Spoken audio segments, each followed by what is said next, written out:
אז היי לכולם ויום שישי שמח, איזה כיף שחזרתם לערוץ שלי.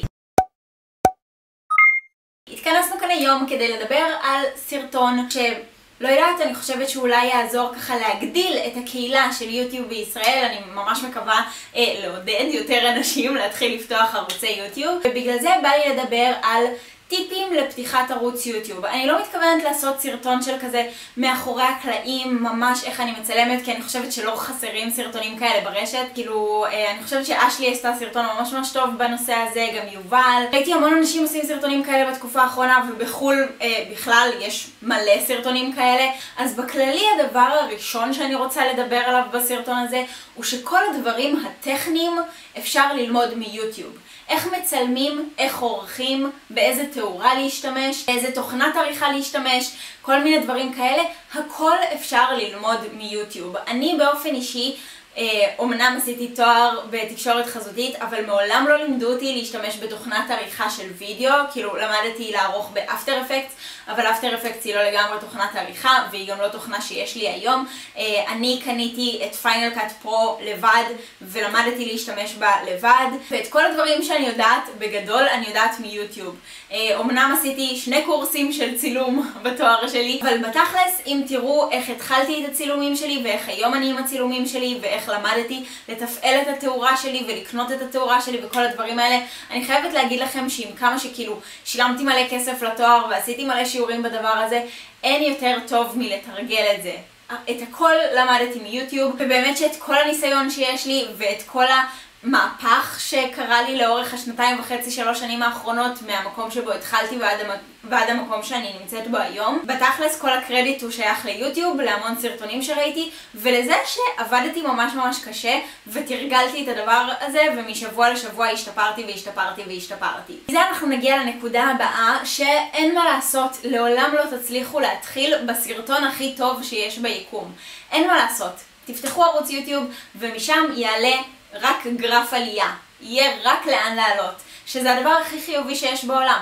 אז נכון, הסרטון הראשון שלכם כנראה לא יהיה הסרטון המצולם והערוך הכי טוב בהיסטוריה, אבל משם יש רק לאן לעלות, ובעיניי לפחות, בעיניי, כאילו, לפי דעתי האישית, זה הכי מקסים בעולם לחזור אחר כך לסרטונים ישנים ולראות אנשים ומאיפה הם התחילו ולאן הם הגיעו היום, הכל בזכות זה שהם עבדו ממש קשה והשיגו את הכל לבד. אם כבר מדברים על כל העניין הטכני וזה, אז עצה ממש חשובה שיש לי הרבה מכם, היא לא להוציא כסף בכלל על שום דבר לפני שאתם בטוחים שיוטיוב זה הדבר שאותו אתם רוצים לעשות.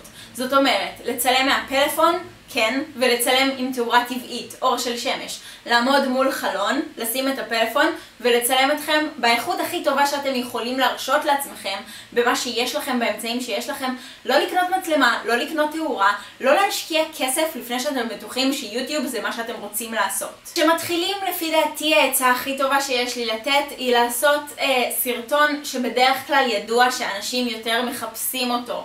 משהו בסגנון מה בתיק שלי, שגרת הבוקר שלי, שגרת הערב שלי, כל מיני אתגרים, טאגים למיניהם. הם דברים שאנשים לפעמים רואים אותם ברצף, כאילו אני תמיד, לא יודעת, בתקופה האחרונה אני רואה המון סיורי בית. אז אני רואה סיור בית, סיור חדר, סיור בית, סיור חדר, אז הגיוני שאני אתקל ביותר ערוצים שאני פחות מכירה.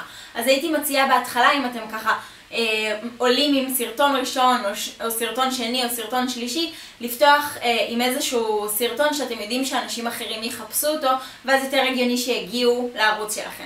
אבל מעבר לסרטונים שאנשים מחפשים ולזה שאנחנו רוצים צפיות, אני חושבת לי באופן אישי המון פעמים ניגשים אליי גם אנשים מתוך יוטיוב וגם צופים וגם אנשים שעושים יוטיוב, והרבה שואלים אותי איך הערוץ שלי גדל כל כך בתקופה כל כך קצרה ודברים כאלה.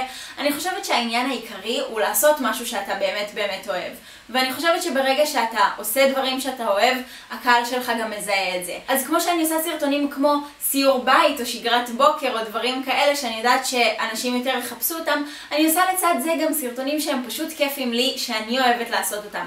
אני יודעת שלא כל העולם מתחבר לזה שכל חודש עולה סרטון של מועדפי החודש, אבל אלה הסרטונים שאני הכי אוהבת לצפות בהם בעולם. אני הכי אוהבת לצפות בזה, אז למה שאני לא אעשה את זה גם? ברור לי שהם לא הסרטונים הכי נצפים שלי, אבל אני עושה את זה בשביל הנפש, לא בשביל הכסף. באותה מידה יש לי סרטונים על מוזיקה, יש לי סרטונים על ספרים, יש לי סרטונים על דברים שאני יודעת שהם לא יהיו הכי נצפים בערוץ שלי, אבל אני הכי אוהבת לעשות אותם, ובגלל זה ממש ממש חשוב לי לא לוותר עליהם. אני חושבת שגם בזכות הסרטונים האלה יש קהל שמכיר אותי הרבה הרבה יותר טוב ונקשר אליי גם הרבה יותר לעומק.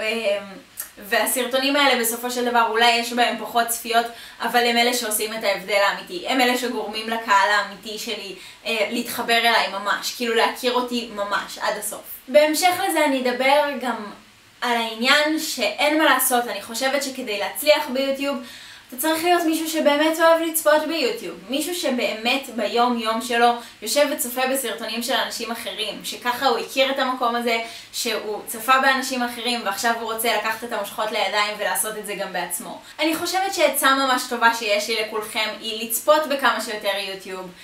להגיב לאנשים על סרטונים. לא תגובות כמו תירשמו לערוץ שלי, אלא תגובות ענייניות על הסרטון שלהם. ברגע שאנשים יתחילו לזהות את השם שלכם ברשימה של התגובות בסרטונים של אנשים, הם ייכנסו גם לערוץ שלכם כדי להכיר את הבן אדם שכל הזמן מגיב. אם תגיבו דברים חיוביים אז בכלל, ירצו להיות חברים שלכם יותר. אז בגדול כן, לנסות להיות כמה שיותר חיובי, כמה שיותר חברותי, ובאמת לצפות ולהגיב על סרטונים של אנשים אחרים. בניגוד לכל החיוביות הזאת, המון בנות שולחות לי בפרטי שהן מעוניינות לפתוח ערוץ יוטיוב אבל הן מפחדות מתגובות רעות. לצערי אין משהו שאני יכולה להגיד לכם מעבר לזה שהתגובות הרעות יגיעו.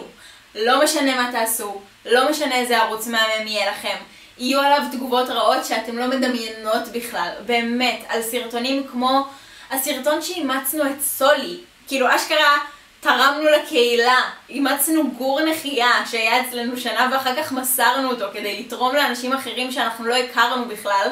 גם על הסרטון הזה קיבלתי תגובות רעות. קיבלתי תגובות כמו זה טוב ויפה לאמץ כלב, אבל למה אתם לא מאמצים ילד? יש ילדים שאין להם בית בעולם. באמת, על כל דבר שתוכלו לעשות, גם אם זה יהיה הדבר הכי מדהים בעולם, תקבלו עליו תגובות רעות שאתם לא מבינות בכלל. וזה משהו שצריך לקחת בחשבון. אני כן חושבת שיוטיוב באיזשהו מקום גורם לאור שלנו להתחספס קצת ולהיות קצת יותר עמידים לתגובות כאלה.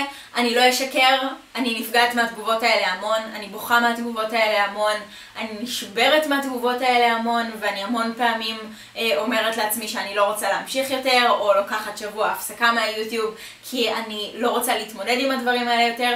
אני לא אשקר, זה משהו קשה, אני באופן אישי עדיין לא יודעת איך להתמודד איתו, אבל זה משהו שחשוב לי להגיד גם לכם. אם אתם מפחדים מתגובות רעות, אז תדעו שזה יקרה. והייתי מאחלת לכם להגיע מספיק חזקים לקראת זה שאתם פותחים ערוץ יוטיוב, להגיע מספיק חזקים ומספיק בטוחים בעצמכם ולא לתת לתגובות הרעות לרדת עליכם כמו שאני נותנת להם לרדת עליי נגיד. הדבר האחרון, והוא נראה לי הכי קלישאתי והכי כאילו מאפן כזה, אבל אין מה לעשות, זה באמת הכי נכון. אני חושבת שהטיפ הכי חשוב שיש לי לתת עליכם הוא לא לנסות להיות מישהו אחר. מישהו אחר כבר עושה את המישהו אחר הזה. אני מקבלת באמת ביום אלפי הודעות לכל הרשתות החברתיות שלי.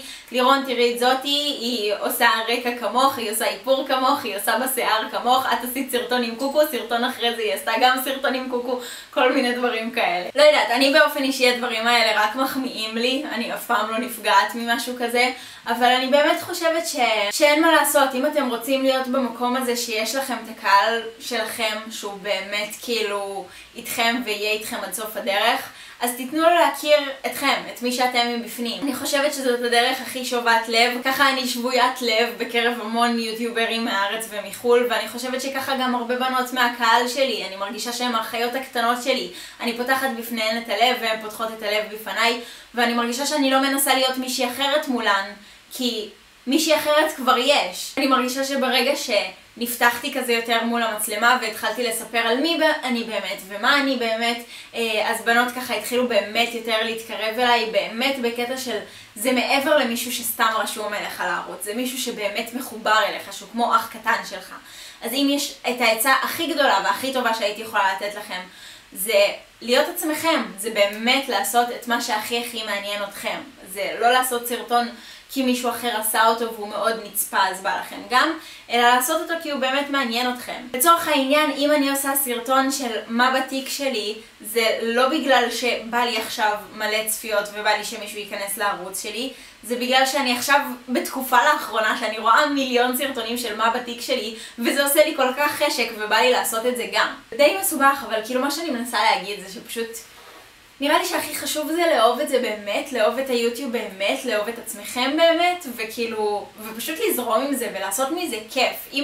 אם תתייחסו לזה כמשהו טכני כזה, אני חושבת שזה אף פעם לא יעבוד באמת כמו שאם תתייחסו לזה כתחביב וכמשהו שאתם באמת אוהבים לעשות. המון בנות מבקשות ממני בנוסף לזה לעשות גם סרטון על בלוג, כי יש לי בלוג שיחסית כזה התחיל ממש לאחרונה והפך להיות בלוג יחסית חזק בארץ, אז המון בנות מבקשות ממני גם לעשות סרטון על בלוג, אבל אני לא יודעת עד כמה אפשר לעשות את זה, כי בתכלס בלוג זה יותר כאילו פשוט לשבת ולעצב אתר ואז לכתוב תוכן, לא יודעת, זה נראה לי משהו שפחות יש לי מה לצלם עליו סרטון, אבל אם יש לכם שאלות ספציפיות או רעיונות יותר קונקרטיים לגבי הסרטון על הבלוג, אז תנו לי לדעת בתגובות למטה, כי אני אשמח לעשות דברים כאלה שיוכלו לעזור לכם, ובכללי להגדיל את כל הקהילה שלנו, גם של הבלוגים וגם של היוטיוב בישראל. אני מאחלת לכולם מלא בהצלחה עם פתיחה של ערוצים חדשים. אני רוצה לראות אתכם, אני רוצה לראות את הסרטונים שלכם.